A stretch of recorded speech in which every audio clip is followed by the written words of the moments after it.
నమస్తే. Welcome to our channel. నేను మిషాల్ని. TTD Parakamani కేసుకు సంబంధించి ఇదొక చిన్న చోరీయే కదా! అసలు ఆడ చోరీయే లేదు. జగన్మోహన్ రెడ్డి నిన్న ప్రెస్ మీట్‌లో వ్యాఖ్యలివి. నిజంగా జగన్మోహన్ రెడ్డి ప్రెస్ మీట్‌లో మాట్లాడిన వ్యాఖ్యలను ఎంతవరకు వాస్తవం ఉంది? ఇలాంటి అంశాలను చర్చించడానికి స్టూడియోలో ఉన్నారు ప్రముఖ రాజకీయ విశ్లేషకులు అడుసుమల్లి శ్రీనివాస్ గారు ఉన్నారు. వారిని అడిగి విషయాలను తెలుసుకునే ప్రయత్నం చేద్దాం. నమస్కారం సార్. నమస్కారం. సార్ నిన్న జగన్మోహన్ రెడ్డి ప్రెస్ మీట్ ఎన్నో అంశాలు లేవనెత్తారు. అంటే కూటమి ప్రభుత్వం మీద. మరి ముఖ్యంగా ఎన్నో కేసులు నమోదయ్యి ఉన్నాయి. ఇప్పుడు కల్తీ మద్యం చెప్పుకుంటూ పోతే ఎన్నో ఉన్నాయి. అయితే ముఖ్యంగా పరకామణి కేసుకు సంబంధించి చిన్న చోరీయే కదా అనని విమర్శించాడు జగన్మోహన్ రెడ్డి. నిజంగా ఎంతవరకు వాస్తవం ఉంది ఆయన మాటల్లో? ఏం చెప్తారు సార్? ఆయన మాటలో వాస్తవం ఉందని మీరు ఎంతవరకు వాస్తవం ఉందా లేదా అని ఆలోచన వచ్చిందంటే నేతి బీరకాయలో నెయ్యి ఉన్నట్లు లెక్క. అవును. ఏదో మాట్లాడాలి కాబట్టి మాట్లాడాడు కానీ అయితే అయినా సరే వాళ్ళు జగన్మోహన్ రెడ్డి అయినా లేకపోతే వాళ్ళ టీం అయినా నేను నాయకులు అంటలేదు ఇంకా వాళ్ళని, వాళ్ళ టీం వాళ్ళ బృందం వాళ్ళు ఎవరైనా సరే ఎక్కడా కూడా తడబాటు లేకుండా అబద్ధాలు మాట్లాడతారు, ప్రచారం చేస్తారు, విషయం కక్కుతారు. వాళ్ళకి అభ్యాసం అయిపోయింది. కారణం ఏంటంటే వ్యవస్థలన్నా ప్రజలన్నా వాళ్ళకి చులకన భావం ఏర్పడింది. బరి తెగించి వ్యవహరిస్తున్నారు. ఎందుకంటే తెగించినోడికి తెడ్డేలింగం అన్నట్లు మారిపోయారు వాళ్ళు. ఇంతకన్నా పోయిదే ఉంటుంది, పోతే జైలుకి పోతాం. అతనే చెప్పాడు, ఏమవుద్ది ఈసారి జైలుకి వెళ్తాం, 6 నెలలు ఉంటాం లేకపోతే 3 నెలలు ఉంటాం, ఏం పర్లేదు కేసులు పెట్టించుకోండి అని చెప్పాడు. పోరాడటం వల్ల కేసులు ఇప్పుడు కేసులు పోలీస్ కేసులు రకరకాలుగా అవుతాయి. నేరం చేయటం వల్ల, నేరం అంటే నేరాల్లో అనేక విభాగాలు ఉంటాయి. హత్యలు, మానభంగాలు, దొంగతనాలు, దోపిడీలు, స్కాములు, ఇలా రకరకాల నేరాలు ఉంటాయి. అలాగే ప్రజా ఉద్యమాలు నడిపించినప్పుడు కూడా పోలీస్ కేసులు అవుతాయి. అంటే రాజ్యం నిర్దేశించిన రూల్స్ని అతిక్రమించినట్టు కూడా కేసులు అవుతాయి. అలాగే స్వాతంత్ర పోరాటంలోనూ విముక్తి కోసం జరిగే పోరాటాలు ఉంటాయి. ఇవన్నిటిని కలిపేస్తాడు అతను కేసులు అంటే. ఇప్పుడు ఎగ్జాంపుల్ చూడండి, చంద్రబాబు నాయుడు గారికి మీద అక్రమ కేసులు పెట్టి తన అక్రమాస్తుల కేసులకి 2 ఒకటి అన్నట్టు చెప్పడానికి ప్రయత్నం చేస్తాడు. ఇదనమాట అతను ఎంత అవగాహన లోపమా లేకపోతే అవివేకమా లేకపోతే తెంపరితనమా బరిదెకించిన విధానం అనేటువంటి దానికి ఏంటో కూడా మనం అంచనా వేయలేని విధంగా పరకామణిలో చోరీ విషయం గురించి అతను ఏదో చిన్న నేరం ఒక $9 72,000 అంటాడు. మళ్ళీ మళ్ళీ అందులో కూడా ఏమో నోటికి ఏమవుతుంది మాట్లాడతాడు అని చెప్పేసి 14 కోట్లు కట్టాడు అంటాడు. అంటే మరి మిగతా విషయాలు కూడా చెప్పాలి కదా. మిగతా వాళ్ళు 100 ఎకరాలు 100 కోట్లు వాళ్ళ ఆస్తులు రాయించుకున్నది అది కూడా నిజాయితీగా చెప్పుంటే, ఇప్పుడు ఒక్కొక్క దొంగ అమాయక దొంగ ఉంటాడు, దొంగతనాలు చేస్తాడు కానీ కొన్ని విషయాలు ఆడే బయటపడుతూ ఉంటాడు, దొరికిపోతూ ఉంటాడు. అలాగా ఇతను ఓ మాట చెప్పచ్చు, అవును అతను దొంగతనాలు చేసేటి మేమే పట్టుకున్నాం అంటాడు. నువ్వు పట్టుకోలేదు, అక్కడ ఎవరో ఒక నిజాయితీ ఆఫీసర్ మొన్న చచ్చిపోయాడు కదా పాపమైనా, మీరు చంపేశారు కదా, ఆయన పట్టుకున్నాడు. పట్టుకున్న తర్వాత రకరకాలుగా ఒత్తిళ్ళు, రకరకాలుగా మ్యానిపులేషన్స్ చేసి కేసు నమోదైపోయింది కాబట్టి రాజీ చేయడానికి ప్రయత్నం చేశారు. అతని దగ్గర నుంచి కొంత మొత్తాన్ని స్వామివారికి జమ చేసేలాగా మిగతాదంతా మీరు పంచుకుని తినడానికి ప్లాన్ చేసుకుని ఒక మేజిస్ట్రేట్ గారిని అడ్డం పెట్టుకుని లోక్ అదాలత్లో దాన్ని రాజీ చేశారు. ఆగమేఘాల మీద దాన్ని అనుమతి ఇచ్చేశారు బోర్డు. అసలు బోర్డులో చర్చ జరగకుండా మీరు ఎలా అనుమతిస్తారు? ఇవన్నీ తప్పులు కింద అప్పుడు జరగలేదా, ఇన్నాళ్ళ చంద్రబాబు గారి హయాంలో జరగలేదా అంటాడు. జరిగితే పట్టుబడి కూడా గ్యారంటీగానే. ఎందుకంటే తిరుమల తిరుపతి దేవస్థానాల్లో ఇప్పటి వరకు ఎలాంటి మాల్ ప్రాక్టీస్ చేసినా స్వల్పకాలంలో అయినా దీర్ఘకాలంలో అయినా సరే అది పట్టుబడతా వచ్చింది. ఇది చరిత్ర, తప్పించుకోలేడు అవ్వడం. కాబట్టి ఆయన హయాంలో జరుగుంటే డెఫినెట్గా దొరుకుండేవాడు. వీళ్ళ నాన్నగారి హయాంలో గాలి జనార్దన్ రెడ్డి లేకపోతే ఆదికేశవ నాయుడు గారు చైర్మన్గా ఉన్నప్పుడు గాలి జనార్దన్ రెడ్డి ఒక కిరీటం ఇవ్వదలిచాడు.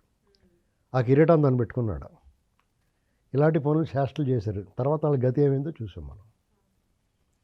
ఎవడైనా సరే ఇప్పుడు ఈయన కూడా వెంకటేశ్వర స్వామితో పెట్టిన ఇన్ని అపచారాలు, స్వామివారిని అప్రతిష్ట పాలు చేయటం, సంప్రదాయాలు తిలోదకాలు ఇవ్వటం, ఇవన్నీ చేశాడు.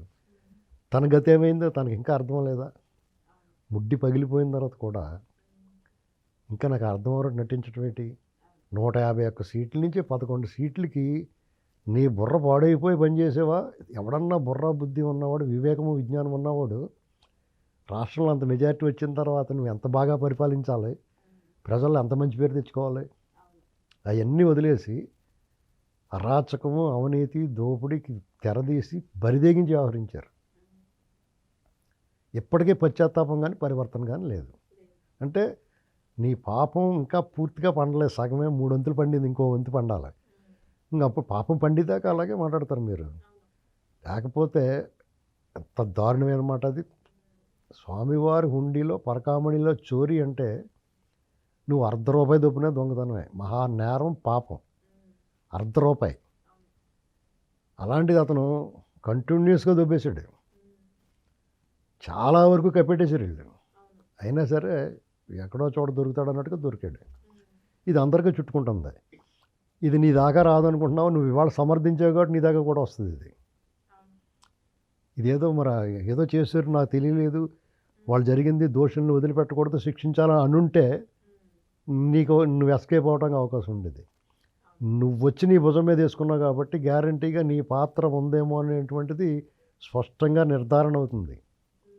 సపోజ్ ఇప్పుడు సాధారణంగా ఏం చేస్తారు, ఈ వెనకాల వాడే ఉన్నా వాళ్ళ తాలూకు మనుషుల్ని ముందు పెట్టి వాళ్ళు మందలించినట్టుగా నటించి పెద్ద మనుషులుగా అవతారం ఎత్తి దాన్ని సాల్వ్ చేయడానికి ట్రై చేస్తారు. అవును. ఇతనే ముందుకు వచ్చాడు, అతను స్వామి మాల్లో ఉంటాడు, 40 సార్లు గురుస్వామి అయిపోయాడు అన్నాడు. గురుస్వామి అయిపోయాడని కాదని ఎవరున్నారు? అతను నిత్యం మాల్లో కనపడతాడు. మరి ఇంతకలా చేసాడని కదా అడుగుతున్నాం మేము. అంత భక్తి ఉన్నవాడు, అంత భయం ఉన్నవాడు, సంప్రదాయాల పట్ల ఆచరించాలని గౌరవం ఉన్నవాడు, మరి తిరుమల తిరుపతి దేవస్థానాన్ని ఎందుకు అపవిత్రం చేయడానికి, ప్రసాదాలను అవి అలా కలుషితం చేయడానికి ఎందుకు ప్రయత్నం చేశాడనే కదా మనం అడిగేది. అతను ఒక్కడే కాదు, కరుణాకర్ రెడ్డి కూడా ఇందులో పాత్రధారి. సూత్రధారులు, పాత్రధారులు వాళ్ళే వ్యవహరించారు ఇందులో. వాళ్ళకి శిక్ష పడకుండా నువ్వు ఏం చేస్తే కూడా నువ్వు ఆపలేవు. ఆ సమయం వచ్చిన తర్వాత నువ్వు కూడా వాళ్ళతో పాటు వెళ్ళిపోవాల్సిందే. మీరు ప్రజాద్రోహం చేశారు, రాష్ట్రానికి అన్యాయం చేశారు. నువ్వు స్వయంగా నీ మనుషుల చేత దైవదోషం చేయించావు. నువ్వు నీ బృందం దైవద్రోహం కూడా చేశారు. ఆచారాలని, సాంప్రదాయాల్ని మంట కలపడానికి ప్రయత్నం చేశారు. తిరుమల తిరుపతి దేవస్థానం ప్రతిష్ట దిగజార్చడానికి ప్రయత్నం చేశారు. మీరు దిగజార్చారు కూడా. కోట్లాది మంది భక్తుల మనోభావాలు గాయపరిచారు, వాళ్ళ విశ్వాసాన్ని దెబ్బతీశారు, విశ్వప్రయత్నం చేశారు. కాబట్టి నువ్వు ఎంత తక్కువ మాట్లాడితే అంత మంచిది ఆ విషయంలో. ఈ నెయ్యి ట్యాంకర్ల గురించి అయితే నువ్వు మాట్లాడిన మాటలు చదువుతుంటే కొవ్వే కలవలేదని చెప్పి అసలు డోకొచ్చేస్తుంది. ఈ విషయంలో ఆ దర్యాప్తు ఎవరు ఆదేశించారు? దర్యాప్తుకి సుప్రీంకోర్టు ఆదేశించింది. ఎవరు వెళ్ళారు దర్యాప్తు సుప్రీంకోర్టుకి? మీ చిన్నాన్న సుబ్బారెడ్డి వెళ్ళాడు. దానికి ప్రభుత్వం అక్రమంగా పెట్టాల్సింది మిమ్మల్ని ఇరికించి అవకాశం ఎక్కడుంది? మీరు ఎలాంటి మాటలు మాట్లాడతారనే చంద్రబాబు నాయుడు గారు స్లోగా, నిదానంగా చట్టం ద్వారానే చేయిస్తున్నాడు. ఎందుకంటే మీరు ఇంత బరిది, అందుకనే ఆయన విజనరీ అంటారు కదా. బుర్ర ఉన్నవాడు అని ఎందుకంటారంటే, మీరు ఇలాంటి మాటలు మాట్లాడతారో నిన్ను నమ్మి వెర్రి గొర్రెలు ఉంటాయని. నీ మాటలు నమ్మటానికి నువ్వు మాట్లాడిన దానికి నువ్వు ఒక లైన్ సెట్ చేసి పెడతావు, అందరూ అదే మాట్లాడతారు. ఇప్పుడు మీ బ్యాచ్ అంతా మీకు అనుకూలంగా ఉండే ఛానల్స్ మిమ్మల్ని కీర్తిస్తూ మీ మేలుగోరే అనలిస్టులు, జర్నలిస్టులు, పెయిడ్ ఛానల్స్ అన్నీ కూడా మీరు ఏం చెప్పారో దాన్ని ఫాలో అవుతూ మాట్లాడతారు. ఆ నెట్వర్క్ మీకు బలంగా ఉంది. కాబట్టి ఇలాంటి మాట రాకూడదనే చంద్రబాబు నాయుడు గారు నిదానంగా చట్టానికి అప్పచెప్పి చట్టం ద్వారానే మీకు శిక్ష పడేలా ప్రయత్నం చేస్తున్నారు ఆయన.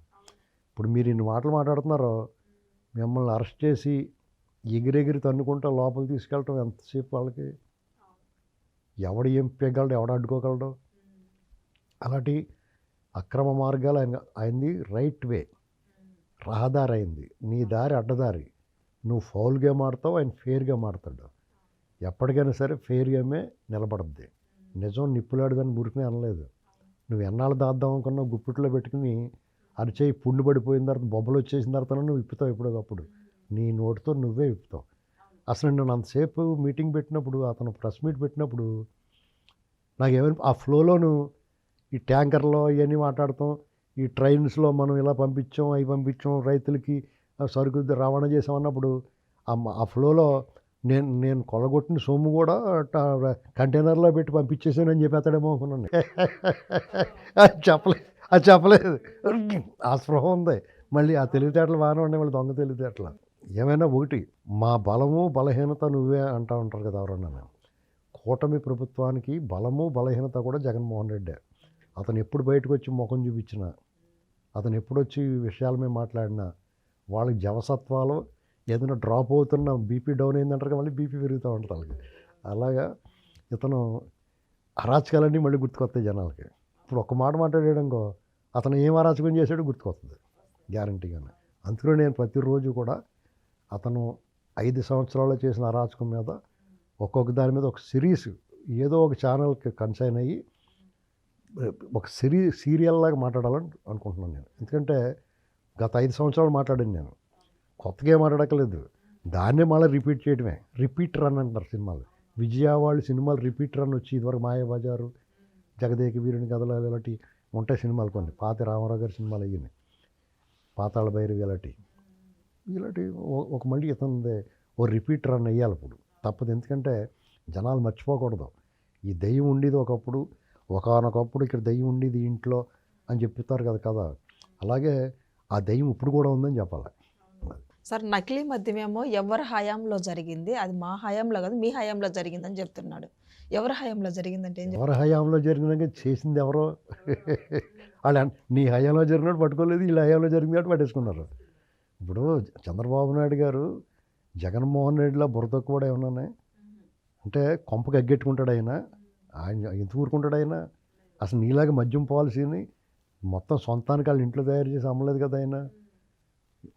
అంతకుముందు ఎలా ఉండేదో అలాగా పారదర్శకంగా ఓపెన్గా అన్ని బ్రాండ్లు అమ్మిస్తున్నాడు ఆయన. అధికారికంగా తెచ్చుకుంటున్నారు, షాపులు పెట్టారు, వాళ్ళు అమ్ముకుంటున్నారు.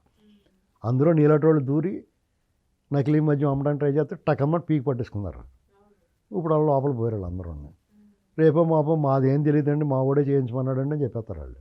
అప్పుడు మీ ఇంటికి వచ్చి తలుపు కొడతారు. అప్పుడు దాకా నువ్వు ఇలాగే మాట్లాడుతూ ఉండు, మేము కూడా దానికి ఏదో రకంగా సమాధానం చెప్తూ ఉంటాం. Thank you sir.